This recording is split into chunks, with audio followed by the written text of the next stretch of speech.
పిండికి వేయించి పెట్టిన నిన్న మన రాగులు కొన్ని బియ్యము అవి వేయించి పౌడర్ చేస్తా అని చెప్పిన. ఇక పౌడర్ అయితే చేస్తా. ఇప్పుడు జావాకు ఇక్కడ వాటర్ ఎసరు కూడా పెడుతున్నా. పాత భాషలో ఎసరు పెట్టుడు. ఇప్పుడైతే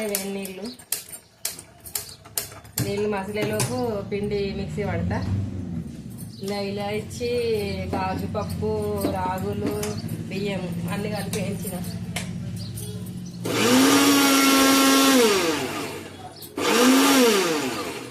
ఇలా కొంచెం చిట్కడానికి ఉప్పేద్దాము.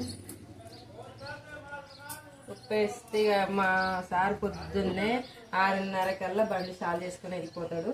అందుకని ఒకదానికి టిఫిన్ చేసుడు అస్సలు అయితలేదు.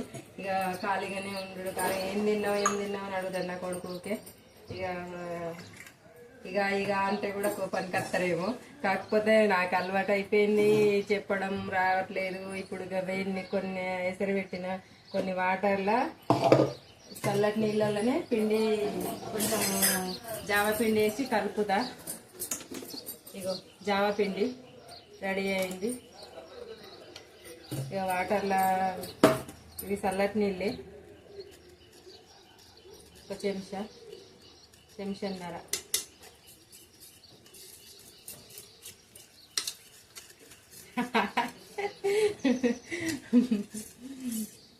వీడియో ఫోన్ ముందట మాట్లాడాలంటే మాటలు అత్తలేవు. వట్టి అంటే అన్నీ వరుతా ఉంటాము. ఇక చిట్టిగా ఇవాళ జావా తాగుతున్నారా. నేను జావా సూపర్గా ఉంటుంది.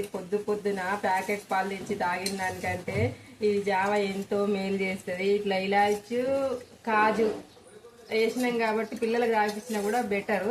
పాలకు బదులు ఇది ఒక కప్పు తాగిపిస్తే ఇంకా అంతకంటే ఎక్కువ ఎనర్జీ వస్తుంది.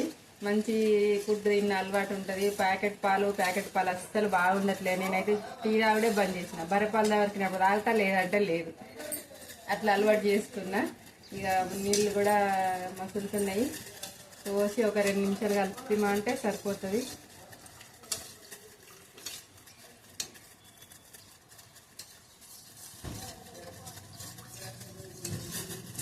పెద్దగా అయిందో వీడియో. మళ్ళా నా ఛానల్ అయితే ఫాలో కొట్టుర్రి, కొంచెం పెంచుర్రి, సబ్స్క్రైబ్ పెంచుర్రి. ఇక జావా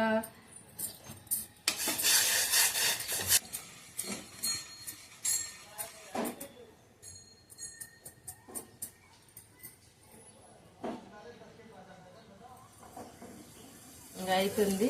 కథం ఇప్పుడు జావా రెడీ అయింది. ఇక బంద్ చేస్తున్నా. ఇది ఒక పొంగి వచ్చింది కదా మంచిగా, ఇది ఉడికినట్టు.